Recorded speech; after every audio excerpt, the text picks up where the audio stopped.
Shalom, apa kabar teman-teman GBI Kedoya?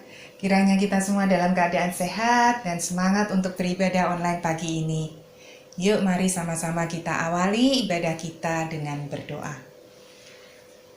Allah Bapa yang baik yang bertahta di kerajaan surga, ini kami Tuhan, datang membawa hati kami mengucap syukur untuk setiap kebaikan-Mu dalam kehidupan kami yang tiada habis-habisnya. Kami mengucap syukur untuk setiap hari baru dan setiap nafas baru yang Kau berikan kepada kami. Ini kami Tuhan memohon ampun untuk setiap dosa kesalahan kami. Kiranya Kau layakkan kami untuk masuk hadirat-Mu, memuji dan menyembah nama-Mu. Ini kami Tuhan datang membawa pergumulan kehidupan kami ke bawah kaki-Mu. Karena kami yakin kuasa-Mu jauh lebih besar dari setiap persoalan kehidupan kami. Ini kami Tuhan anak-anak-Mu yang rindu beribadah kepadamu. Kiranya Kau berkati ibadah kami dari awal, pertengahan hingga akhir. Sehingga sungguh di akhir ibadah ini kami merasakan jamahan kuasa-Mu dan disegarkan oleh firman-Mu. Di dalam nama Tuhan Yesus kami sudah berdoa dan mengucap syukur. Haleluya. Amin. Selamat beribadah teman-teman. Tuhan Yesus memberkati. Shalom jemaat yang dikasihi Tuhan. Kita bersyukur pada hari ini kita bisa ibadah kembali walaupun masih secara online, tapi saya percaya pada hari ini kita bersuka di dalam Tuhan. Amin. Mari kita naikkan pujian ini bagi Tuhan kita.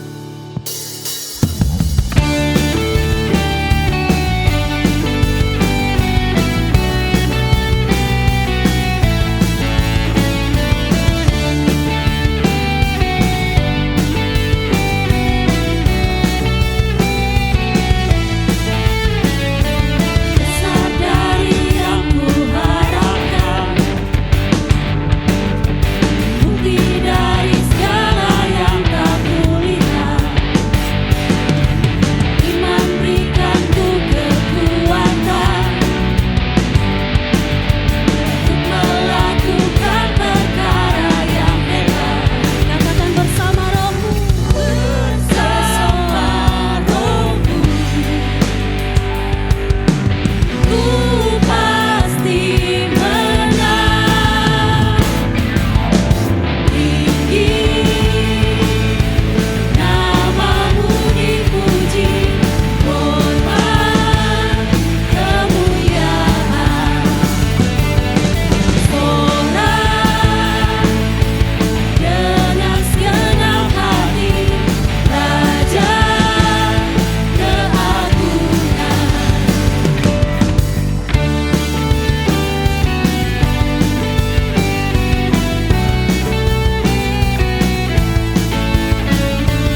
yang terkasih, saat ini kita siapkan hati kita untuk lebih lagi menyembah Tuhan. Kita bawa hati kita, penyembahan kita yang terbaik buat Tuhan. Kasih setiamu Tuhan yang tidak pernah berhenti dalam hidup kami, yang selalu mengalir, yang selalu melimpah dalam hidup kami Tuhan. Terima kasih Tuhan untuk anugerah-Mu dalam hidup kami. Dan saat ini kami datang untuk menyembah.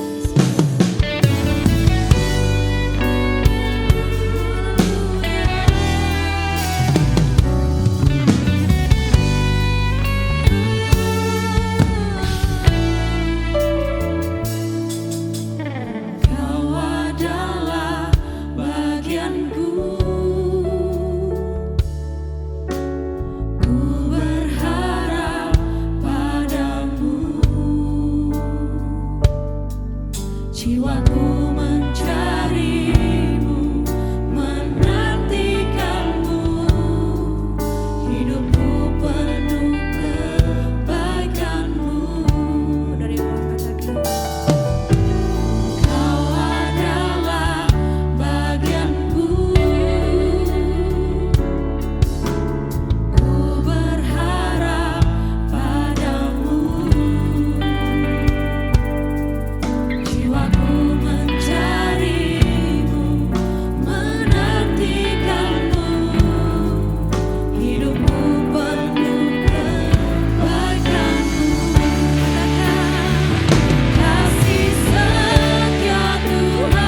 Sebelum kita mendengarkan firman Tuhan, mari kita bersatu di dalam doa.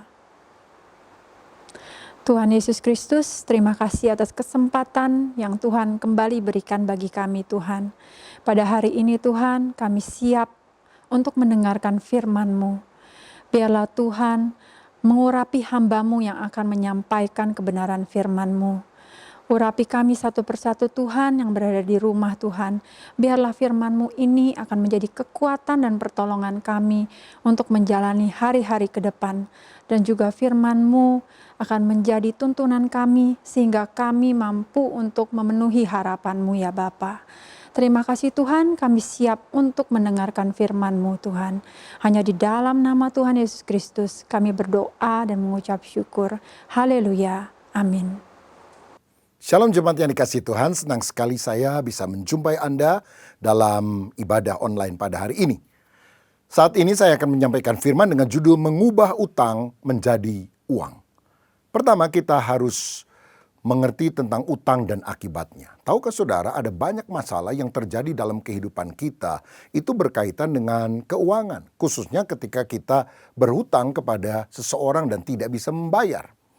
Menurut catatan, lebih kurang 50% perceraian terjadi karena ada hutang di dalam keluarga, sehingga menimbulkan pertengkaran yang berakibat pada perpisahan.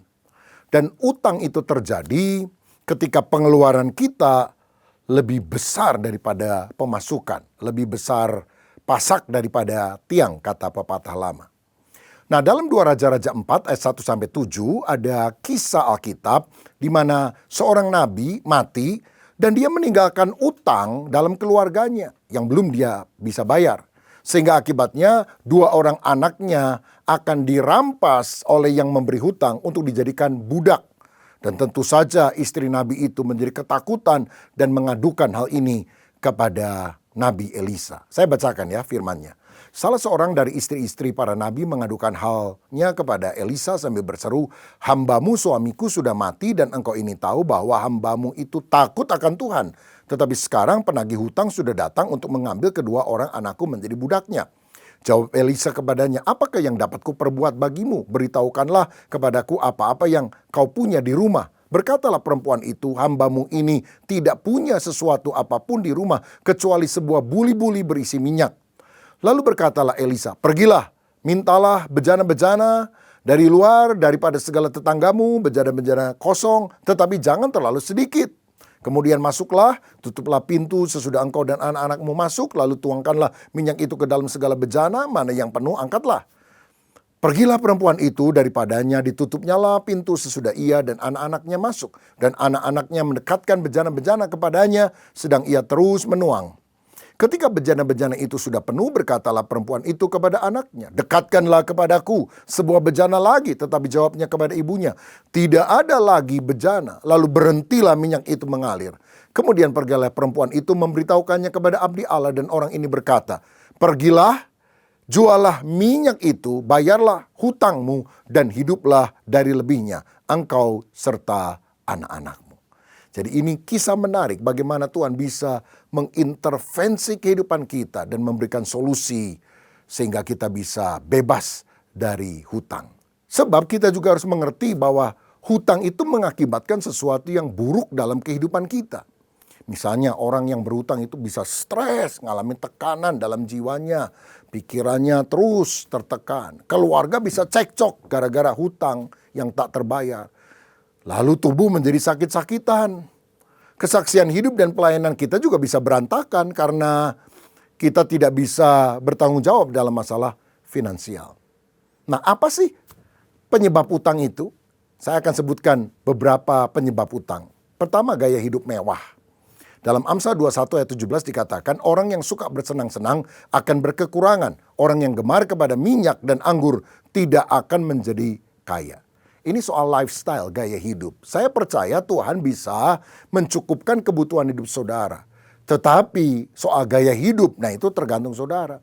Penghasilan kita bisa mencukupi kebutuhan hidup, tapi tidak bisa mencukupi gaya hidup. Karena kebutuhan hidup itu sederhana, gaya hidup itu yang terlalu mewah. Dan orang yang gemar berpesta tidak akan menjadi kaya. Malah sebaliknya bisa berhutang. Yang kedua, karena salah investasi. Terutama karena kita serakah, wah ini bunganya besar sekali, lalu kita ambil kesempatan, ya, dan ternyata kita tertipu, uang kita tidak bisa dikembalikan. Dalam Amsal 28 ayat 20 dikatakan, orang yang dapat dipercaya mendapat banyak berkat, tetapi orang yang ingin cepat menjadi kaya tidak akan luput dari hukuman. Apa itu ingin cepat menjadi kaya? Serakah, sehingga tidak berhati-hati dalam kehidupan. Amsal 28 ayat 22 juga berkata ini, orang yang kikir tergesa-gesa mengejar harta dan tidak mengetahui bahwa ia akan mengalami kekurangan. Saudara, mari kita berhati-hati soal pengeluaran uang. Apalagi kalau ada orang yang suka judi, wah itu sudah celaka betul. Karena gara-gara judi banyak orang yang jatuh miskin, malah ada yang bunuh diri, saudara-saudara. Karena itu mari kita bekerja dengan cara yang halal. Saya ingat satu kali ketika saya ada sebuah rumah makan bersama dengan istri saya sedang order makanan. Ada seorang bapak mendekati meja saya. Dia bilang, Pak Rubin ya, saya mau minta didoakan nih. Oh ya, kenapa Pak? Saya ini baru kalah main judi 1 miliar. Bisa tolong doakan nggak? Supaya saya menang 2 miliar. Nanti 1 miliar saya bayar hutang, 1 miliarnya nanti saya kasih juga perpuluhannya lah. Sisanya buat saya. Waduh ini orang saudara. Ini bukan orang yang suka ke gereja ini. Saya jawab, Tuhan itu hutang apa sama Bapak? Hutang apa Tuhan sama Anda? Kok Tuhan harus membayar dulu? Bukankah kalau kita cari Tuhan, yang untung itu bukan Tuhan, yang untung adalah kita. Saya mau berdoa supaya Anda bertobat. Terima Tuhan Yesus. Hidup tinggalkan dosa. Dan memiliki pekerjaan yang halal, pekerjaan yang baik. Agar Tuhan memberkati engkau. Mau nggak saya doakan itu? Kaget juga dia saudara. Hanya dia bilang, ya saya mau berdoa. Saya doakan dia, saudara. Nah bayangkan, ada orang-orang yang kadang-kadang pakai pikirannya sendiri ingin memaksa Tuhan memberkati dia dengan cara yang tidak betul. Tentu itu adalah yang tidak berkenan kepada Tuhan. Alasan ketiga, mengapa orang bisa berhutang? Karena gaya hidup konsumtif, suka belanja, saudara. Panasan, lihat orang lain beli motor baru, dia beli motor baru. Orang lain beli mobil baru, dia beli mobil baru. Padahal keuangannya tidak memadai. Apalagi kalau dapat gajian, ibu-ibu suka belanja, pergi ke mall, jalan dari terbit matahari sampai tenggelamnya. Ya di tangan kiri 5 kantong kresek, di tangan kanan 7 kantong kresek. Berjalan tidak lelah, berlari tidak lemah, kan ada kekuatan seperti pada burung Raja Wali. Kalau dikasih tahu, aduh mam jangan belanja terus, kan uang kita terbatas. Dia bilang apa? Burung di udara Tuhan pelihara. Apalagi kita orang percaya. Loh masalahnya kan kita bukan burung saudara. Kita ini manusia yang diberi hikmat oleh Tuhan untuk mengelola segala sesuatunya dengan baik. Nggak usah mewah-mewah lah. Tas, pakaian, semua yang harus yang branded. Saya bilang kalau saudara mampu ya nggak salah, terserah. Tapi lebih baik uang kita digunakan untuk sesuatu yang produktif. Bukan hanya konsumtif. Nah, jika demikian bagaimana agar utang itu bisa menjadi uang? Nah saudara, yang pertama kita harus bekerja untuk meraih berkat. Bekerja. Dalam kisah 2 Raja-Raja 4 ayat 1-7 yang tadi kita baca tentang buli-buli yang berisi minyak itu, maka kita harus belajar satu hal ini. Elisa bilang, kamu punya apa? Nggak punya apa-apa selain satu buli-buli botol yang isinya adalah minyak. Tapi justru melalui buli-buli itu, Tuhan menyatakan kuasanya. Ini bicara tentang temukan sarana, bakat, atau modal untuk mencapai berkat. Mungkin ada sisa modal kita, mungkin ada bakat kita, ada hal-hal tertentu yang kita bisa kembangkan, saudara. Saudara sekalian, saya percaya Tuhan bisa memberkati hal-hal yang tampaknya kecil yang kita miliki untuk membuka berkat Tuhan yang jauh lebih besar. Saya teringat kisah ketika ada 5.000 orang membutuhkan makanan, padahal yang tersedia hanya 5 roti dan 2 ikan. Tetapi ketika itu ditaruh di tangan Yesus, Tuhan melipat gandakannya menjadi berkat. Pertanyaannya, apakah 5 roti dan 2 ikan kecil itu setelah didoakan jadi besar? Tidak. rotinya tetap kecil, ikannya tetap kecil. Tapi setelah didoakan, tidak ada perubahan tampaknya. Namun ketika dibagi-bagikan, itu tidak pernah habis.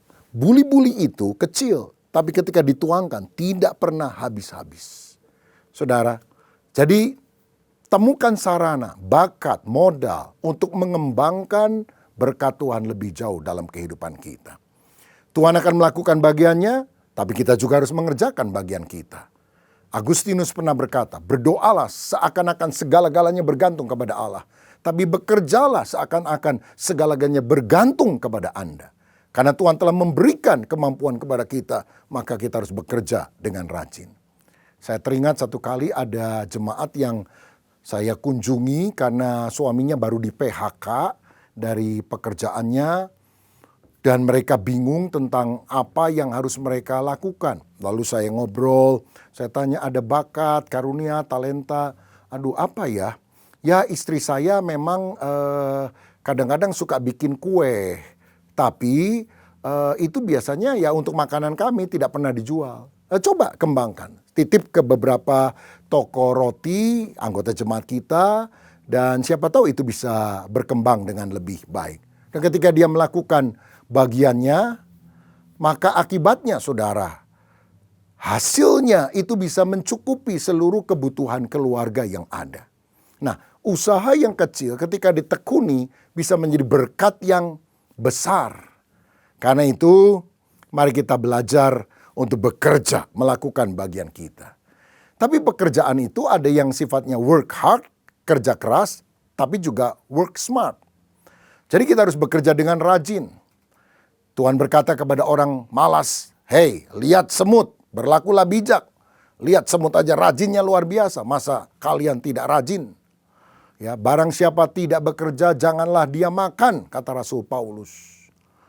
Ada pendeta didatangi seorang pemuda, "Pak pendeta, tolong doakan saya ya, supaya saya dapat kerjaan bagus." "Oke, kamu sudah melamar berapa perusahaan?"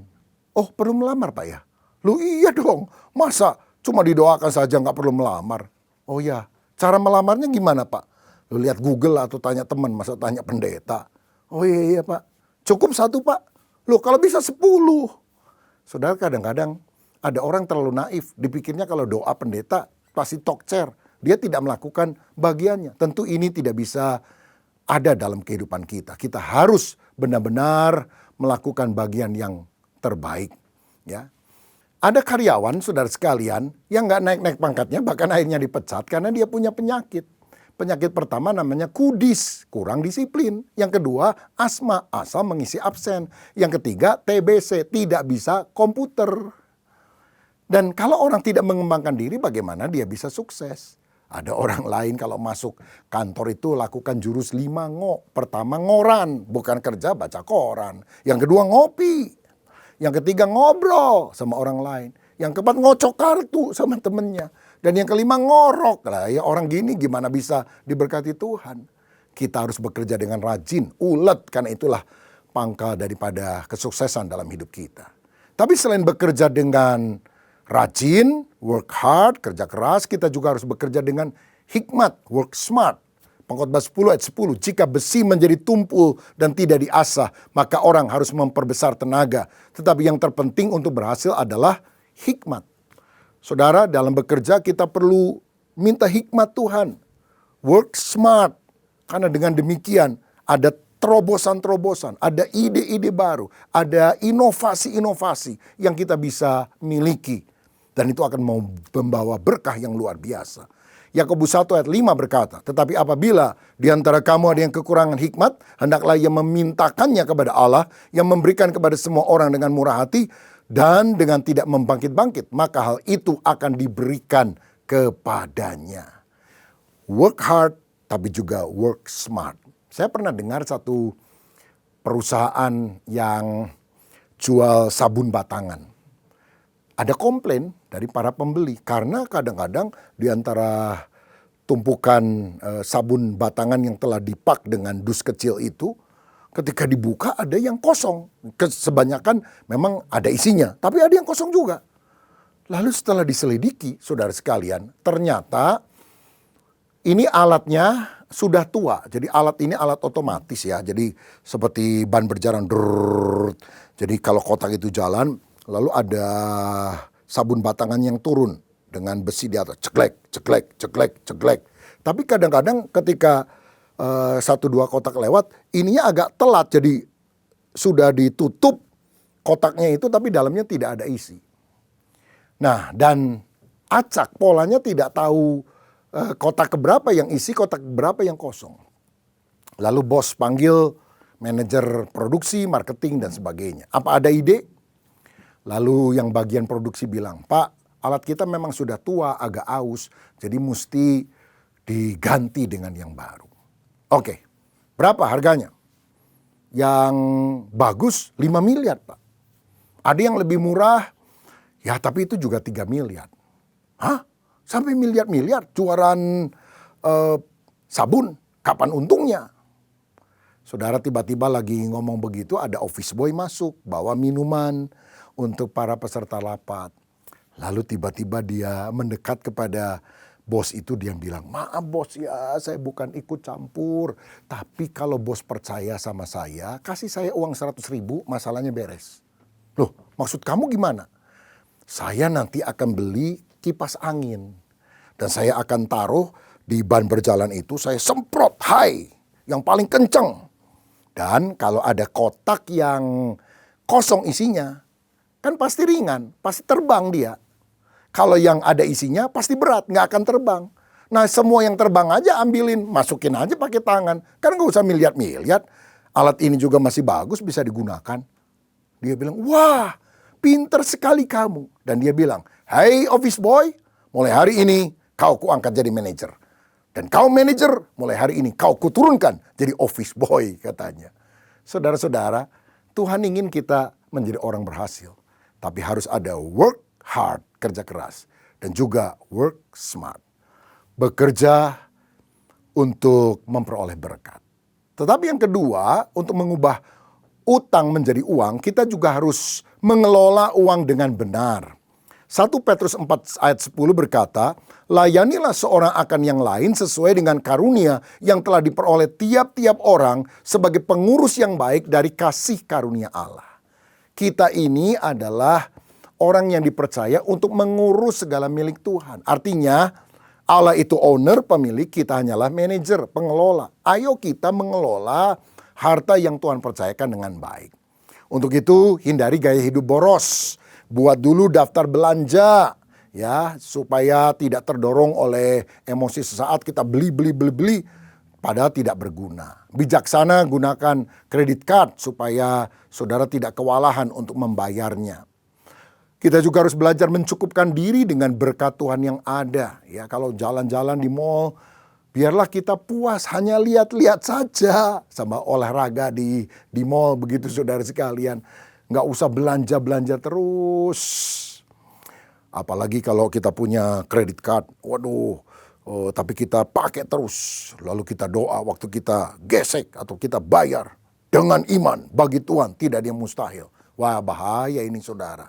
Ya, Ibrani 13 ayat 5 berkata, "Janganlah kamu menjadi hamba uang dan cukupkanlah dirimu dengan apa yang ada padamu. Karena Allah telah berfirman, aku sekali-kali tidak akan membiarkan engkau dan aku sekali-kali tidak akan meninggalkan engkau." Tuhan berjanji memelihara hidup saudara, tetapi saudara juga harus tetap bisa mencukupkan diri, jangan serakah.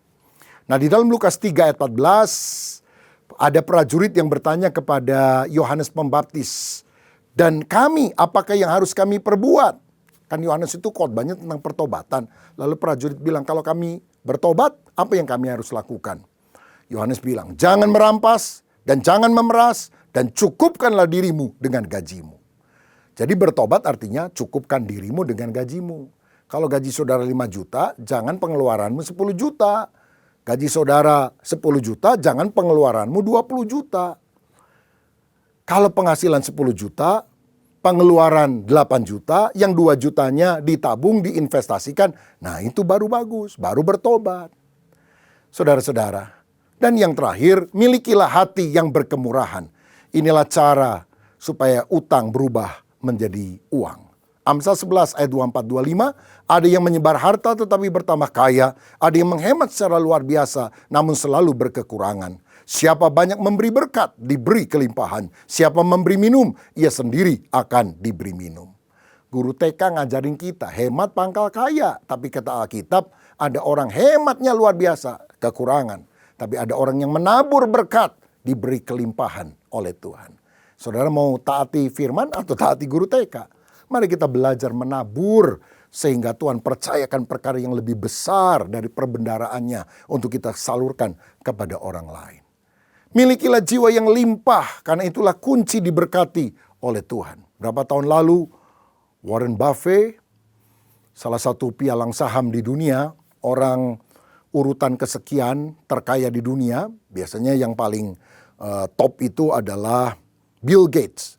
Tapi pada tahun itu Warren Buffett menyumbangkan uang, kalau dirupiahkan kira-kira 300 triliun dalam yayasan yang dikelola oleh Bill Gates untuk pendidikan, untuk negara miskin dan sebagainya. Ternyata tahun berikutnya sahamnya melonjak luar biasa. Dan untuk kali pertama Warren Buffett bisa menjadi orang yang paling kaya di dunia. Heran ya, setelah dia sumbangkan 300 triliun loh saudara sekalian. Justru sahamnya naik, dia diberkati. Nah saya percaya, apalagi kita orang yang sungguh beriman kepada Kristus. Menaburlah di ladang Tuhan. Tuhan tidak mau berhutang kepada kita. Amsal 3 ayat 9 dan 10 berkata, muliakanlah Tuhan dengan hartamu dan dengan hasil pertama dari segala penghasilanmu. Maka lumbung-lumbungmu akan diisi penuh sampai melimpah-limpah dan bejana pemerahanmu akan meluap dengan air buah anggurnya. Muliakan Tuhan dengan harta kita. Saya percaya seorang anak Tuhan yang hatinya telah dijamah oleh Yesus, berubah dari pelit menjadi generous, menjadi murah hati. Itu artinya kita sudah diubah karena Kristus adalah pribadi yang suka memberi. Bapak kita adalah Bapak yang murah hati. Begitu juga anak-anaknya harus hidup di dalam kemurahan. Saudara belajar memberikan persembahan. Bawalah persepuluhan ke dalam rumah perbendaraan. Supaya ada makanan, persediaan makanan di rumahku. Dan ujilah aku, kata Tuhan. Apakah aku tidak akan membukakan bagimu tingkap-tingkap langit dan mencurahkan berkat kepadamu sampai berkelimpahan. Amsal 10 ayat 22 berkata, berkat Tuhanlah yang menjadikan kaya, susah payah tidak akan menambahinya. Kalau Tuhan tutup pintu berkat, tidak akan ada orang yang bisa membuka. Kalau Tuhan sudah buka pintu berkat, tidak akan ada orang yang bisa menutupnya. Ini doa saya, saudara dibukakan pintu berkatnya oleh Tuhan, sehingga utang berubah menjadi uang. Kalau Tuhan pernah menolong istri seorang nabi dan 2 orang anaknya dari kesulitan keuangan. Pada hari ini pun Tuhan yang sama sanggup menolong saudara. Tetapi penekanan akhir saya adalah ini. Jangan hanya mengejar kekayaan duniawi, tapi kejarlah kekayaan sejati. Karena dalam Lukas 12 Yesus pernah memberikan perumpamaan tentang orang kaya yang bodoh. Kaya materinya berlimpah-limpah, tapi karena dia mengabaikan perkara rohani, bodoh di hadapan Tuhan. Sebab apa gunanya seorang memperoleh seluruh dunia, tapi jika dia kehilangan nyawanya. 1 Timotius 6 ayat 17 sampai 19 dikatakan demikian. Peringatkanlah kepada orang-orang kaya di dunia ini agar mereka jangan tinggi hati dan jangan berharap pada sesuatu yang tak tentu seperti kekayaan, melainkan pada Allah yang dalam kekayaannya memberikan kepada kita segala sesuatu untuk dinikmati. Peringatkanlah agar mereka itu berbuat baik, menjadi kaya dalam kebajikan, suka memberi dan membagi. Dan dengan demikian mengumpulkan suatu harta sebagai dasar yang baik bagi dirinya di waktu yang akan datang untuk mencapai hidup yang sebenarnya. Saudara, jangan kita egois, tapi mari kita kaya secara rohania. Ya, bukan hanya memiliki banyak harta, tapi bisa menikmati karena kita mengutamakan kebenaran Tuhan, kerajaan Allah dalam kehidupan kita. Saya mau bilang, uang itu hanya salah satu bentuk kekayaan. Kekayaan sejati lebih daripada uang. Kekayaan sejati yang terpenting adalah keselamatan dalam Yesus. Kesehatan, keluarga yang bahagia, nama baik, kebajikan, sikap generous, murah hati. Baru kekayaan secara materi yang Tuhan berikan kepada kita. Sebab kalau kita punya uang banyak tapi mati masuk neraka, sakit-sakitan, keluarga berantakan, nama baik rusak, kita dikenal sebagai orang yang kejam, tidak ada kebajikan hati, saya rasa itu kekayaan yang sia-sia. Tapi kalau kita sungguh-sungguh mengejar kekayaan sejati, maka berkat sehari-hari Tuhan akan sediakan bagi kita. Seperti janda yang akhirnya karena mujizat itu, minyaknya banyak, dia jual, uangnya dia bayarkan untuk hutang, sisanya dia bisa hidup di dalam anugerah Tuhan. Ini doa saya, supaya Tuhan menolong saudara dengan hikmat, sehingga utangmu berubah menjadi uang. Tuhan Yesus memberkati, izinkan saya berdoa untuk saudara. Bapa Surgawi, terima kasih untuk kebenaran firman-Mu. Kalau ada anak-anak-Mu yang mengalami pergumulan dalam masalah keuangan, hamba berdoa dalam nama Yesus. Tuhan kiranya memberikan pertolongan kepada kami. Tuhan memberikan keteguhan, keuletan. Jangan kami putus asa. Kami percaya ada jalan keluar ketika kami mulai berseru kepada Tuhan. Kami meminta petunjuk daripada saudara-saudara seiman kami yang akan memberikan kepada kami tuntunan nasihat supaya kami sedikit demi sedikit bisa melunasi hutang itu. Terima kasih Tuhan untuk kebenaran firman-Mu, dan biarlah ini membuat hidup kami makin hari makin berkemenangan. Dalam nama Yesus, haleluya, amin. Tuhan Yesus memberkati saudara.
Shalom jemaat Tuhan, kita bersyukur karena kita mendapat kesempatan selama 30 hari mulai tanggal 23 Maret sampai 22 April 2023 bersama-sama terlibat dalam doa dan puasa raya.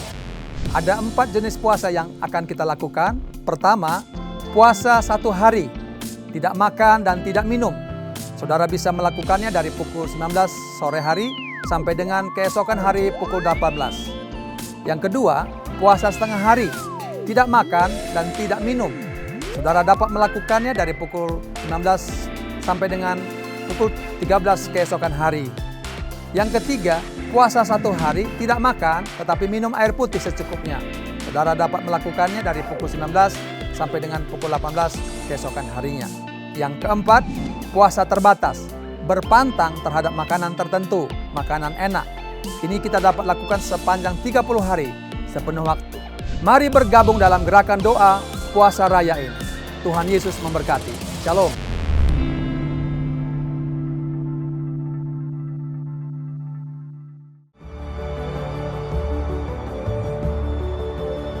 Shalom, kita harus berfokus kepada Kristus dan taat kepada firman-Nya agar kita menang atas ujian. Saya punya seorang teman yang waktu muda dia bekerja di sebuah perusahaan travel bureau, dan satu kali dia memimpin rombongan ke Bangkok. Kebetulan bosnya ikut, dan waktu malam semuanya sudah istirahat. Bosnya mengajak dia ke satu tempat yang ternyata adalah kompleks pelacuran. Lalu bosnya bilang, kamu pilih deh salah satu cewek, saya yang traktir, saya yang bayarin. Tapi teman saya bilang, aduh jangan bos, saya nggak suka yang begini-begini. Udahlah, nggak ada yang tahu. Aduh jangan bos. Dia bilang, kalau kamu nggak taat pulang ke Jakarta, saya kamu pecat. Teman saya ini bergumul, tapi untung dia ingat cerita sekolah minggu. Yaitu Yusuf digoda oleh istri Potifar, tapi dia lari keluar. Masa ini dia mau lari ke dalam? Dan dia bilang, saya tidak mau dipecat bos, tapi saya tetap tidak mau pilih salah satu wanita yang ada di tempat ini. Dan akhirnya bosnya terdiam dan dia bilang, wah bagus kamu. Saya sebetulnya cuma ngetes saja. Ya, dan ternyata kamu lulus ujian yang saya lakukan. Dan waktu dia kembali ke Jakarta, bukannya dipecat, dia diangkat, dipromosikan untuk jabatan yang lebih tinggi. Saudara, pencobaan-pencobaan banyak datang dalam kehidupan kita. Tapi biar kita selalu mengandalkan Tuhan, taat kepada firman, sehingga kita menang atas ujian. Tuhan memberkati.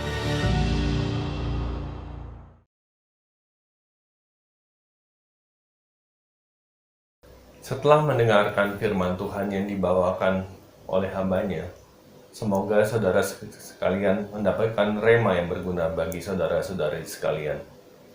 Marilah kita tanggapi firman Tuhan tersebut dengan berdoa. Tuhan, kami berdoa semoga firman yang telah disampaikan menguatkan kami. Kiranya Tuhan melindungi para gembala gereja kami, mulai dari Pak Rubin, Pak Julius, Pak Suryanta, dan segenap pekerja dan jemaat gereja kami. Kiranya Tuhan menyertai, memberikan kekuatan dan memulihkan umat-Mu yang terkena dari dampak pandemi ini. Terima kasih Tuhan Yesus, terima kasih. Semua doa dan permohonan ini kami panjatkan di dalam satu nama Tuhan kami Yesus Kristus. Amin. Saudara, saya percaya kita semua diberkati dengan ibadah online kita pada hari ini. Angkat tanganmu, angkat hatimu, dan terimalah berkat Tuhan. Biar berkat daripada Allah Bapa, kasih daripada Tuhan Yesus Kristus, persekutuan dan penghiburan dari Roh yang Kudus biar itu tinggal di dalam hidup saudara dan saya. Sehingga setiap di antara kita boleh mewarnai hidup ini dengan terus berpegang kepada Tuhan dan firman-Nya, supaya kebenarannya menerangi kehidupan kita semua dari saat ini bahkan sampai selama-lamanya. Yang percaya bersama-sama kita katakan amin. Tuhan memberkati. Salam sehati.